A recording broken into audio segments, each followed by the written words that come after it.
Welcome everyone, I'm Jeff from the Overwatch team, and this is Overwatch This.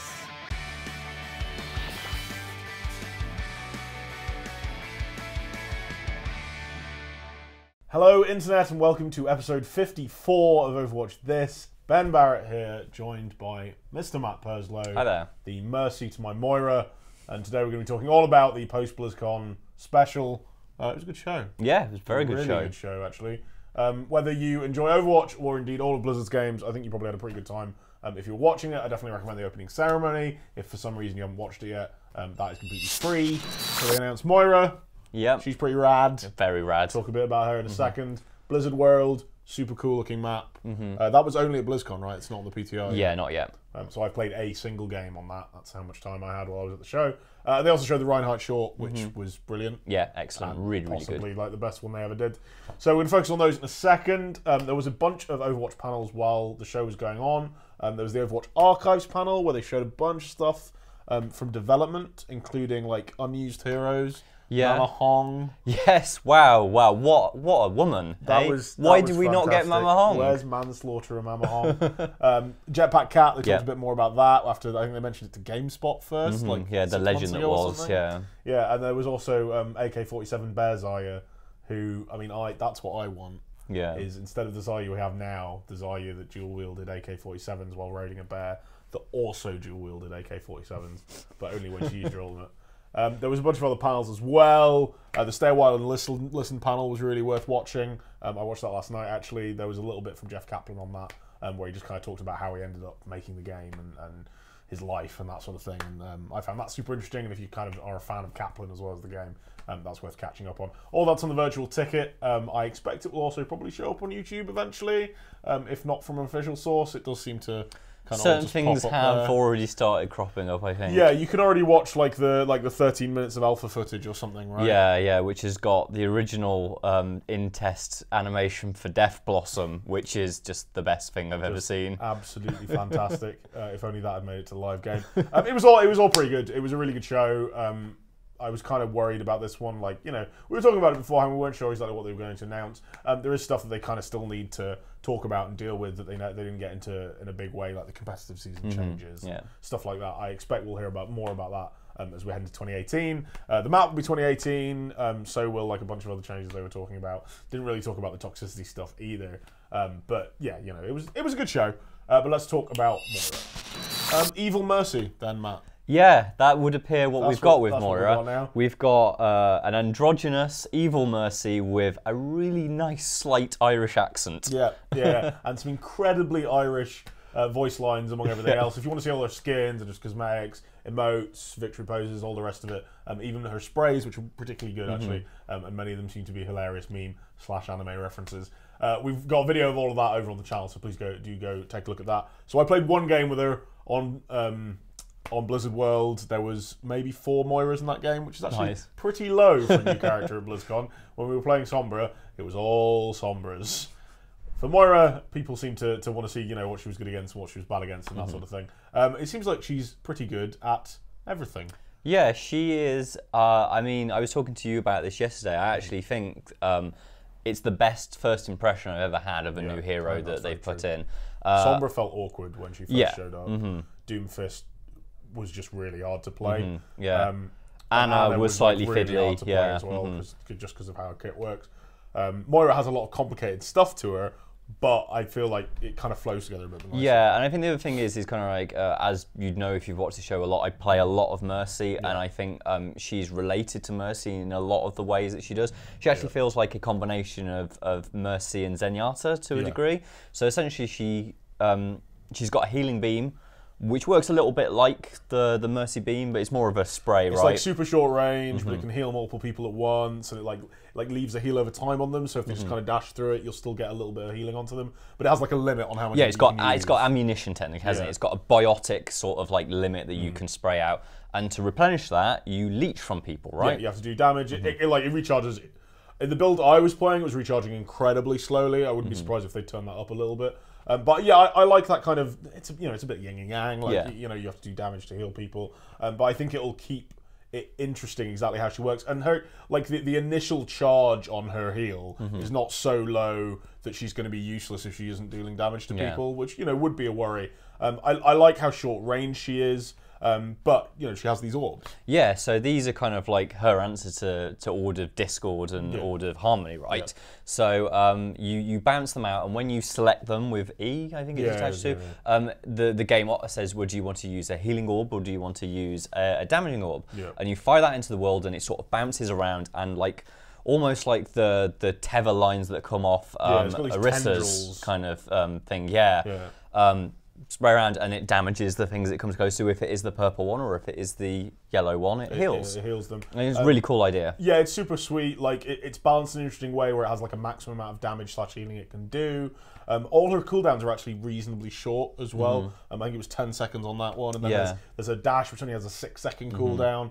I really like her dash. Like I think there's a lot of cool stuff you can do with it. People are finding that if you dash into objects, you can also do that like boost thing that Genji used to do. It's like less extreme, so I'm hoping that maybe that'll make it into the live build. At the very least, I hope they kind of let it go live and then they see, right, is this an actual problem, or is it just like something cool that particularly skillful players can do? There's like a really sweet jump that someone was doing on Well on the CP map that actually has Well on it.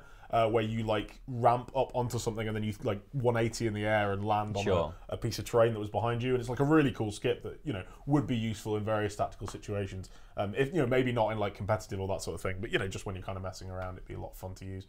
It's interesting that I think there was an impression of her that she wasn't really a core healer, but like half her kit heals, and we haven't even talked about her ult, which is an incredibly effective heal. Oh, very much so. Yeah, that is essentially a beam. You essentially it's almost like Iron Man's uni beam at the center of his chest, right? Exactly. Yeah, and it does like heals a lot people of damage and damages, heals, like for a lot as well. And I think there's a lot of uses that can come out of that. She's a hero that, you know, she requires her team to be grouped up. Her main heal is quite short range. The orb requires people to be grouped up, but it will heal 300 damage. Like, you know, over the course of like very, very quickly if they're all close to each other, and then the beam, you know, wants them to be grouped in a line and preferably in front of the enemy, so that you can go straight through your team and into them. So she is very short range, which is, you know, that is the kind of downside. And the dash is going to come in helpful for you positioning into that range. She's got a lot of mobility, and even though she is so short range, that means she actually has quite a lot of survivability. She can heal herself with the orb, which isn't brilliant, but is pretty good, and, you know, that's more healing than I think any of the other healers can do themselves except for Lucio. Because she's at that short range, she also has this dash, which like is a get out of jail free card. You can dodge anything with it. Like she should basically, you know, she should never get hit by a hook. She should never get hit by like a Junkrat tire or something like that. He says as somebody that died to a Junkrat hot tire while his dash was off cooldown. So I'm really, really interested to see how that goes. She isn't a primary healer to the same degree as Mercy. No, but I'm kind of pleased that she's not. I don't think it'd work. Like Mercy's so hard to balance, clearly, as we see. That it just wouldn't work to have another one, because either one of them would always be better than the other if they both just like almost only healed. And, you know, you'd run into all sorts of like problems where if you had both of them on one team. Yeah, exactly. It's already going to be like, if you have both of them on one team, it's already going to be incredibly hard to kill that team. Yeah, these two are going to pair together incredibly well. But if Moira could only just heal, you know, that was her main property, then I think you'd be going up against almost indestructible teams, really, if they got efficient healers. And I think like using their ults to like one after the other will be very, very effective. Like if you have a Mercy on your team and she uses Valkyrie to do a big AoE heal with her, you know, her bouncing healing beam, and then you're also using the orb, that team is going to be super hard to kill. Then on the other side, like if Moira uses her ult, but she's getting damage boosted by Mercy, that's going to do just like a pretty obscene amount of damage. And if the enemy team happens to be together, you're doing some kind of Zarya wombo combo, whatever, that's a lot of damage out of your two supports on top of like everything else that you can have going on with that. So, you know, we have no idea what her meta impact is going to be. No, but it's an exciting thing to see her drop in. I think she's really one of the more interesting characters that we've seen. Yeah, I'm excited. She reminds me of Anna a lot, where I think she might be underrated when she comes out. Maybe she'll get like a slight buff, and then it'll be like, whoa, okay, this character's actually insane, you know. So, like, the other reason we have no idea what her meta impact will be is she's actually arriving alongside the Mercy changes. Yeah. So we've got, basically, like, you might as well just redesign support, like, in Overwatch once all of this launches, from now until when that goes live. Maybe Mercy will be useless. I had a little bit of that from people who, you know better than I do, play a lot more Overwatch than we do at the show. But where that leaves Moira versus, someone like Zenyatta, someone like Lucio, we'll have to see. But it should be fun. So Ben, the thing that I haven't seen yet is Blizzard World. I've seen obviously the little animations they showed at the show, the trailer of it, the fly through. You've actually been there, right? Yeah. So I played a single game, one game. So I'm not the world's foremost expert on Blizzard World. And I expect there was probably a little bit of streaming from the event that you can probably go watch as well to see a little bit more of it. But it is super cool. Like, there's loads and loads of Easter eggs on there. They are genuinely everywhere because the whole thing is just one kind of giant Easter egg. We'll make a video when it comes out of some of these, I think, because like I want to explore it and see what's there, and fly around as like Farah or someone and just see what little bits of stuff I can see. They did mention that like the Diablo area, if you blow up like the crates and stuff that are there, sometimes like legendaries will spawn out of them. They didn't say exactly what they were going to do. And I expect they're still doing a little bit of development and bug fixing on that sort of thing. So that should be super interesting to see. That's expected to launch, I think they said like early 2018. So Oasis came out a similar time last year. It was like they genuinely launched it like a week into 2017 or something. So yeah, week into 2018, probably around like the 14th to the 20th, that kind of time. We expect to see that. So it'll also be kind of one of the early maps for Overwatch League as well, which should be super cool. There is actually, as far as how it plays, I thought there was a kind of an interesting tunnel structure. The payload like kind of weaves between these like heightened areas with bridges over between them. So there's like people walking over bridges on top of you. Reminds me a little bit of Route 66. Yeah. But kind of slightly more enclosed, so a bit less of a kind of open space, and the big buildings that Route 66 has more replaced with kind of raised platforms rather than something like that. And that funnels fights quite nicely. The points themselves, like the point where you have to actually capture the payload and kind of the bits where the payload will get to, and then it'll spend a little time there turning around or whatever. Those are a little bit more open, and then the final area itself. And again, this was just one game, but it didn't feel as choke pointy as other ones do. Whether that's just because my team was a little more competent than the enemy team, or the fact that we were all playing Moira, which she's pretty good in the choke point, but I don't think she can't exploit it in the same way that like a Reinhardt can or someone like that. But yeah, it felt a little bit like they maybe have pulled back very slightly on that, because I think they found with Eichenwald especially that it can be it's quite difficult to balance, but B, players don't realise that actually it is quite balanced, because it feels so bad to just run into that meat grinder or whatever when your team's not coordinated, or you're just kind of waiting to find the one pick that you required. What about the short? What do you think of that? Really, really, genuinely very, very good. Yeah, and I mean, that the quality of these shorts has been going up sort of like time and time again, right? And absolutely. I thought the Eco Point Antarctica one they did for May was just absolutely adorable, and really genuinely to the point it broke my heart. And then just the emotion that they've managed to pack into, and it felt less. I sort of feel that maybe the Antarctica one was a little bit too much of a, here's lots of lore drops, here is kind of like, we are explaining to you exactly what's going on. It was pretty long as well. Yeah. This one felt more like it had got a story to tell on its own merit, as opposed to kind of like, we really need to explain the history of May, and we need to offer you all of these pinpoints to the universe. I felt that it's Honor and Glory, isn't it? This one's called. I just felt like Reinhardt's Reinhardt's story was something really worth telling. Yeah, it's interesting because I think Overwatch is always at its best when it is surprising people, when it's telling stories that they haven't been asking for. Like for example, so take Sombra. Like the actual reveal of Sombra was fine, it was good, but the short, which told a story that nobody had any idea about, nobody was expecting, was super cool.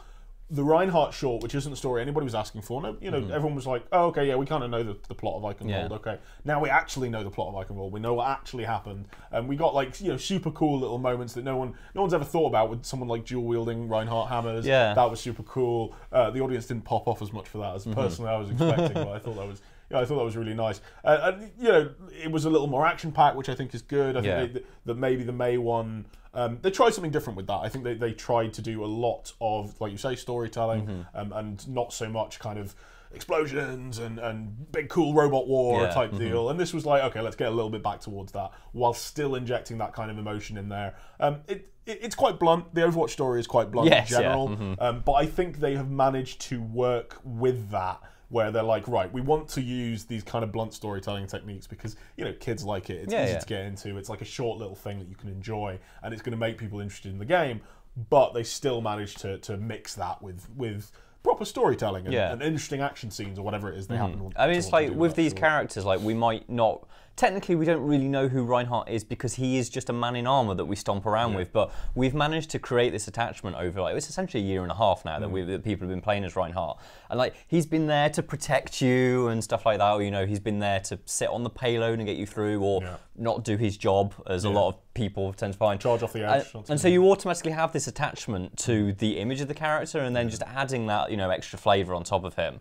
And kind of like, he's taken of the Overwatch badge, and you know, stepping up to the task and stuff like that. Yeah, and you know, Darren DePaul's amazing. His kind of presentation of it was great. Him at the show, just a bunch of different stuff that he did. He did a video this morning even for the subreddit to congratulate them on 1 million subs. Congratulations to the Overwatch subreddit, which was, you know, it was just really nice. And the short itself was, you know, it was the usual mix of, there was some backstory, there was like a new character in Bridget who we'd seen before, but, you know, they kind of revealed that it was Torbjorn's daughter. She had kind of the tattoo on her arm and a bunch of cool stuff there. I'd actually like to see her added. I know that there are a lot of these kind of side characters that people are like, oh, it'd be great if they were a character.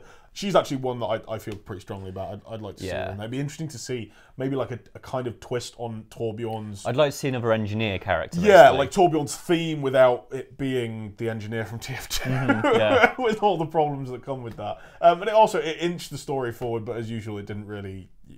The shorts, they seem particularly afraid of pushing into the future with. The comics, they're doing that a little bit more with. And I'm actually going to get to speak to Michael Chu fairly soon, and that's one of the things that I'm expecting to ask him about. So look forward to that, hopefully very soon on the website. That was good. Yeah. That was good. Well done to BlizzCon, well done to Blizzard. We all had a very nice time. Very good time. We'll see you next time. Please do hit like if you enjoyed this video. Subscribe for more. And until then, Matt, good luck and have fun.